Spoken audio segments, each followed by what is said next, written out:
urubyiruko rwinshi turahugiranye kubona umwanya wo kujya gusenga biratugoye.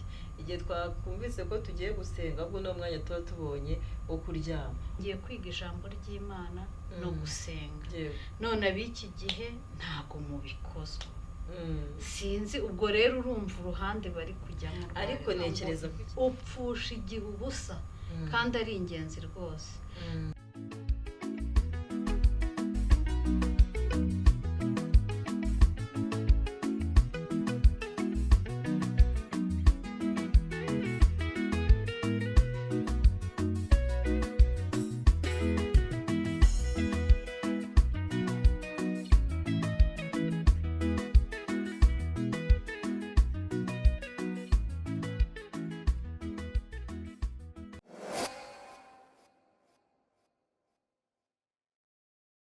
Muhaye ikaze wo kuri iki Extra Mile TV. Amahoro y'Imana nabane nawe. Ndagusuje cyane kandi ndakwifuriza amahoro. Umuntu wese wumva ururimi rw'ikinyarwanda bari mu majyepfo, iburasirazuba, iburengerazuba, mu mujyi hagati ndetse n'abari hanze y'igihugu, mwese ndabasuje kandi basabiye umugisha. Ndagushimiye cyane ko ukomeje gukora like, subscribe, share, comment. Nawe uduha motivation utubwira ko rwose ibintu bimeze neza. Imana ibahe umugisha. Uyu munsi rero tugiye kwakira umutumirwa wacu. Umutumirwa w'uyu munsi ni umubyeyi, ni umuririmbyi, ndabizi muramukunda mwese, nanjye ndamukunda. Tugiye kwakira umutumirwa wacu. Turakwakiriye cyane kuri Extra Mile TV. Murakoze cyane. Amakuru y'iminsi ni meza, turashima Imana. Amen. Mwakwibwira abadukurikiye. Amahoro y'Umwami abane namwe. Nitwa Mukabahizi Vestine, abanzi cyane banzi kuri Mama Jarike. Imana iduhane umugisha. Amen. Tumaze kwakira umutumirwa wacu, tugiye kuganira, ariko mbere yuko dutangira ikiganiro, mbere na mbere Imana mureke umutumirwa wacu abanza dusengere. Murakoze cyane, Imana ibahe umugisha. Amen. Data wa twese uri mu ijuru, Imana igira neza, Imana igira ibambe, imbabazi zawe nizo zituma tudashiraho, uhabwa icyubahiro. Tugushimiye ko wabanye natwe ukaturinda twara ahantu hatandukanye, uduhuje twese duhumeka umwuka w'abazima, izina ryawe rihabwa icyubahiro. Ngwino ubane natwe kandi amaraso yawe Yesu atwuhagira tuboneze, ku iherezo tuzabona ubugingo buhoraho. Iki kiganiro aba ari wowe ukiyobora, ntaba ari twebwe, tubisabiye ubuntu mu izina rya Yesu. Amen. Amen. Mama Jari, abantu benshi tukuzi nk'umuririmbyi wa korali abakurikiye Yesu. Wageze muri korali ryari? Ndumva ari nko muri 95 gutyo, cyangwa na 6, sinibuka neza, ariko ni hagati aho. Yego. Abandi noneho bakuzi nk'umuririmbyi mwiza ku ijwi rya mbere, ryo benshi twita soprano.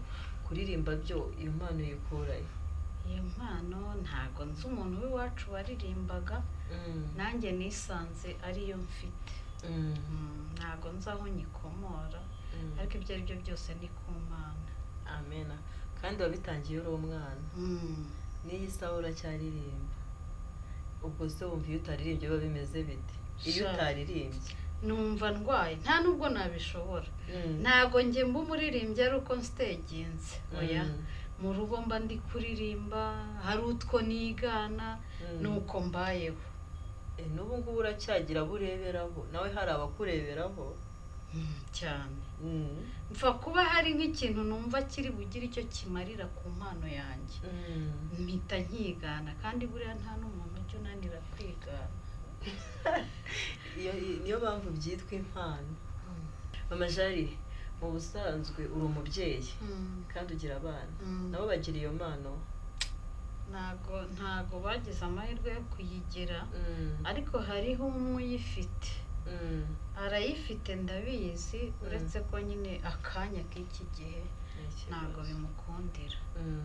None se Mama Jari, urabona muri iki gihe urubyiruko rwinshi turahugiranye kubona umwanya wo kujya gusenga biratugoye.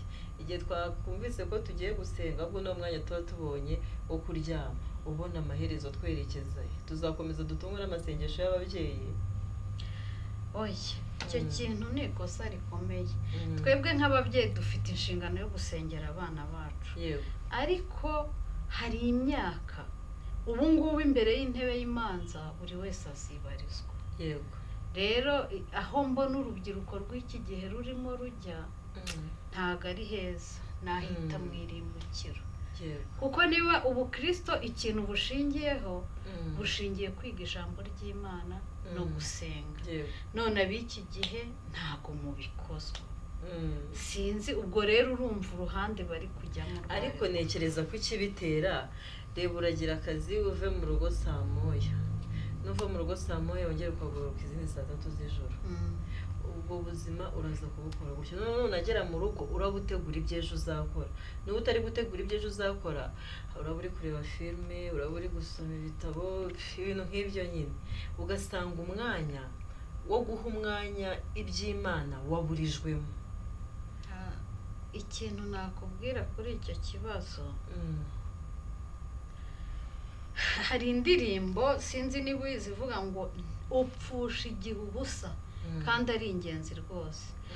Rigasoza bavuga ngo nta mwanya wasigiye Yesu ngo yinjiremo.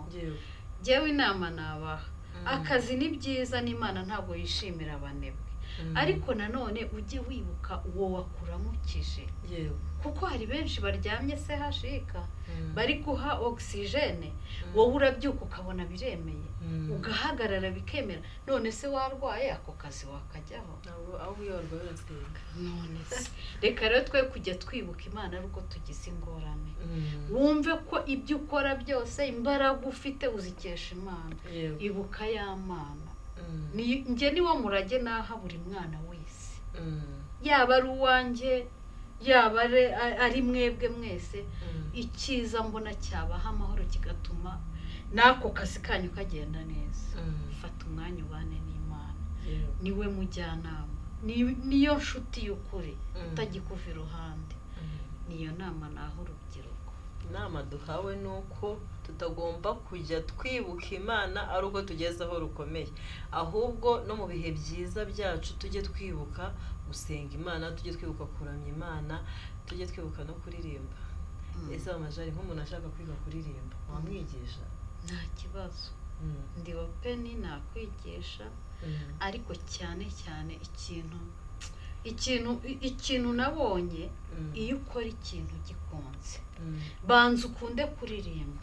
Ariko nujya mari by'umuhango uvuze uti wenda iriya korali iririmba neza, cyangwa ukavuga uti wenda ni urugero uririmba mu batwaramucyo, nkunda mama Keni, ukagenda ufite ibyo, menya ngo n'ubundi uzumva kuririmba se ni ibiki. Ariko ikintu namaze kubona, iyo ukunda ikintu ukanashaka kwiga uramenya. Ntabwo naguterura ngo nkushyiremo ngo Brigitte ngo ririmba ngo gutya. Woye n'ubu bikunze uzabishobora, nutabikunda rero hari n'igihe ubikunda kubw'amahirwe bikanashoboka. Nk'ubu ngubu uraririmba, abantu bose bazi kuririmba, niyo ugiye kuririmba wumva abantu banabyishimiye, ariko hari ikintu kigeraho ukumva noneho wabaye umusitari, ukumva wamamaye, kandi icyo gihe hari n'ababigutinyiramo kuko watangiye kumva kuri hejuru, kandi icyo gihe nta n'umugisha ubibonamo. None n'iki byo wavuga ku bantu bajya kuririmba bumva ko bari hejuru? Bongeye ndiheraho ku ruhande rwanjye, nubwo ubona ndirimba hari amasezerano nagiranye n'Imana, kuko hari amakorali menshi uwo nzakomeretsa azihangana, ugasanga nk'umuntu azi kuririmba, sibyo? Warangiza ukigira nk'indakoreka, ugashaka kwingingwa, ukumva kubuze ukumva none se Brigitte nk'ubu ngubu wisanga uririmba, Imana niyo iduha amajwi, ugiye kumva ukumva ihisigira iki ijwi rigahagarara. Njye nasabye Imana, ndayisaba mu Mana, nubona ntangiye kumva ko hari icyo ndicyo, cyangwa se nkumva ko ndi umuntu uri hayi, icyo gihe nzaba napfuye, sibyo? N'ubundi nzapfe birangire. Nta muntu nakangisha ngo ngewe ngo nzibi, oya. byose mbihabwa n'Uwiteka yewe uwo ni wo wampaye kumera gutyo. Unakoze iperereza ukagenda muri korari ndirimbamo, wenda ntawe ushimwa na bose ariko ndumva ntawakubwira gutyo ibyo nkubwiye, kuko hari nk'umuririmbyi uba wumva singenda muri hamwe n'abaririmbyi, hakabaho bategera amavuatiri, hari abo bibaho, si bose ariko hari abo bibaho. Ibyo rero nasabye Imana ko nibiramuka bibayeho nzapfa pe. none se ni irihe banga nyine? Ntabwo iryo banga natwe turaryumva, ukaririmba muri korari imyaka yose igashira, bigeze no kuguhembera yuko witwaye neza kandi muhorana, uri no mu twita abatitirere, uko guca bugufi ko bivaye. Nakubwiye nta handi handi mbikura, mbere na mbere banza Imana. Ni Yesu wenyine niwe wampaye izo mbaraga. Byashoboka ko najya n'ahandi cyangwa iki, ariko oya icyo gihe niwumva umeze utyo ubutumwa nabaha umenye ko uri kuganira imbukiro. Ariko ibanga rya mbere ni ukubana n'Imana, kwiga ijambo ry'Imana no gusenga, biguha guca bugufi. Yego icyo cyo nicyo, kwiga ijambo ry'Imana no guca bugufi birakora. Nese hari abantu benshi rero bakugira ibibazo by'amatsiko, ukibaza se nka buriya ni gute ashobora kuba yaragiye muri korari akabyara umwana wa mbere agakomeza kandi ntasibe repetition, byo biba byati bigenda bite? Kuko wari ugira nk'impamvu ntoya igahita imubera imbarutso yo kubireka.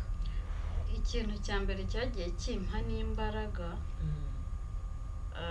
papa w'abana yakundaga kumbwira, hari igihe ndibuka yari perezida, icyo gihe mfite agahinja gato kataramara n'ibyumweru 2, twari bujye kuririmba i Remera. Ndabyibuka Royizi ni nawe wampamagaye ati se ko turi bujye kuririmba ubu koko hari no mu Mibyizi. Nafashe uruhinja mu ntoki ndagenda, nawe yarambwiraga ati sinzagire na rimwe numva habayeho ikintu gituma abaririmbyi bakwinuba cyangwa se ubangamira ubuyobozi igihe utarwaye ujya kuririmba. Hari n'igihe nabyaye ari Mercredi, ku isabato twakoze amavuna twaririmbye. Ndabyibuka hari umukecuru waje arambwira ati reba hariya muri cya kibanza cya ruguru Mama Sportive, yego hari amavuna ari Olive yayoboye. Umukecuru araza arambwira ati mama mubyeyi, ati mwana wa, ati uzi ko waririmbaga wakurura umwuka nkagira ngo akana kari bugwe hasi. Icyo gihe nahavuye ari samedi, Mercredi ndabyara. Ntabwo nigeze ncika intege, kandi unabyara neza bigenda nta neza, kibazo pe. wari ufite imbaraga ubu kujya kuririmba ntabwo biba byoroshye. Ahubwo se ikindi kibazo nakubaza, ni gute noneho umuntu yabasha kubika iyo mpano? Kubika impano ubwo naraba bijyamo igihe runaka ukabona biranze, ukabona ibibazo ahubwo babaye ari nk'abateza ibindi bibazo. Yego gusenga nibyo nk'uko watubwiye, gusoma ijambo ry'Imana no gusenga, ariko se uwo muntu we noneho uzi ko ari muri uwo mwanya, kuko abaririmbyi turi n'ababwiriza. Ikintu cya mbere, ibanga rya mbere nakumeneye ni ukuba uri mu kintu gikunze, noneho ya mpano yawe ikiyongera bitewe n'uburyo kibana n'Imana. Ibanza ukundi icyo urimo, icyo gihe ntabwo uzacika intege. Yego Majari, reka tugushimire cyane. Urakoze kandi cyane. twizeye ko n'ikindi gihe nitugutumira nabwo uzabone. Ndahari pe. Yego twari turi kumwe na Mama Jarike. Yamuze ari Mama Jarike, andi mazina ye ntabwo nyavuga ni Mama Jarike. Turamushimiye cyane kandi Imana imuhe umugisha, kandi anatwemereye ko n'ubutaha azaba ahari. Ndabashimiye cyane mwese twabanye muri iki kiganiro, kandi habaye hari message ushaka gutanga wakwandika muri comment. Ushaka ko ikiganiro kigera kure wakora share, nimwibagirwe gukora na subscribe. Ubuntu bw'Umwami wacu Yesu Kristo bane n'imitima yanyu none n'iteka ryose. Amen. Amen.